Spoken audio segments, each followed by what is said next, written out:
الحمد لله رب العالمين والصلاة والسلام على حضرة رسوله خير خلقه محمد وعلى آله وأصحابه أجمعين وبعد.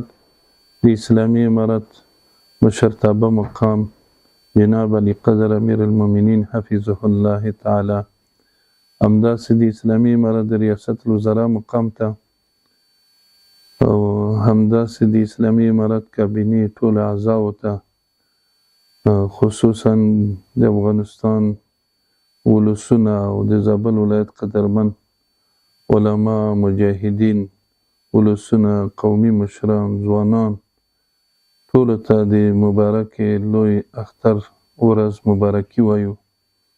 الله جل جلاله دې د مبارک عظیمه ورځ ټولو ته قبول او منظوره وګرځوي. دا چې ډیره لویه او مبارکه ورځ ده او خلق په دې مبارکه ورځ کې خپل قربانۍ پیش کوي. الله دې ټولو قربانۍ د الله په حضور کې قبول او منظور وګرځوي.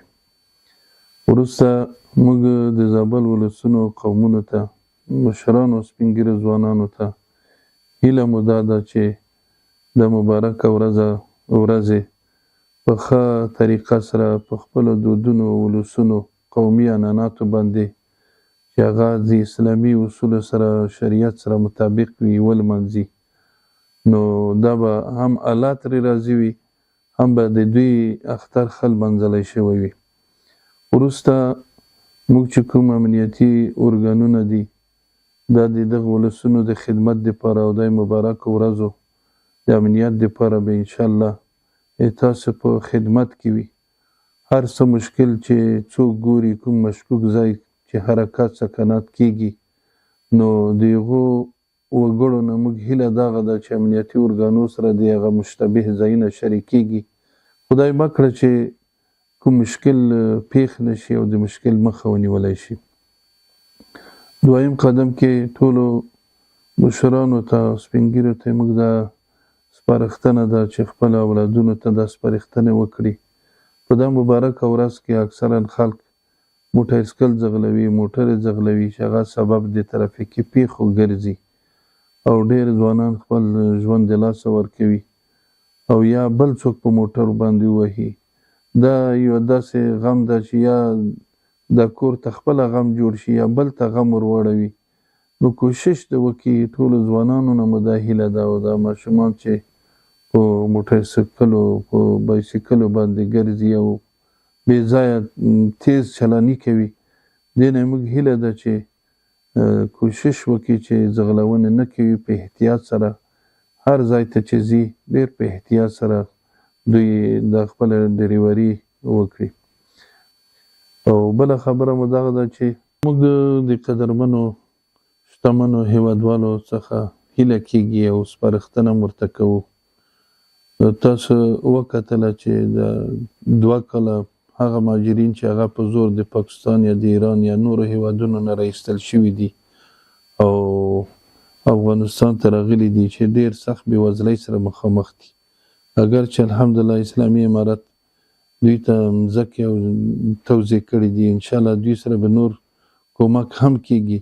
خو دا ورځ مبارکه ورځو کې موږ په دغو مالداره خلکو باندې شتمنو خلکو باندې موږ غږ کوو چې اړمنو خلکو سره خپلو ګاونډیانو یتیمانو کونډو او دا مهاجرینو سره تعاون وکړي، امداد وکړي.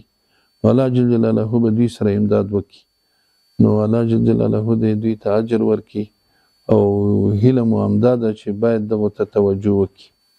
او بله خبره مو دغه ده چې ورونو اسلامي امارت امنیتي ارګانونه هر وخت ستاسو د امنیت په خاطر شپه ورځ په خدمت کې دي. ګزمې او هر وخت د تاسو د چک پوینټونو په ښه احسنه طریقه سره، ځکه چې دلته امنیتي مشکلاتونه خدای مکړه پیښ نشي.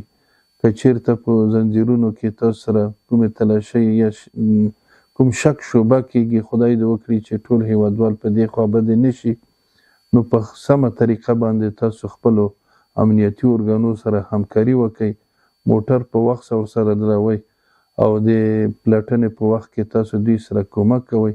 نو انشاءالله هغه دوی اشتباه به هم رفع کېږي. خدای مکړه هغه کسان چې هغه سوء استفاده کوي نو هغه به هم مخه نیول شوي وي.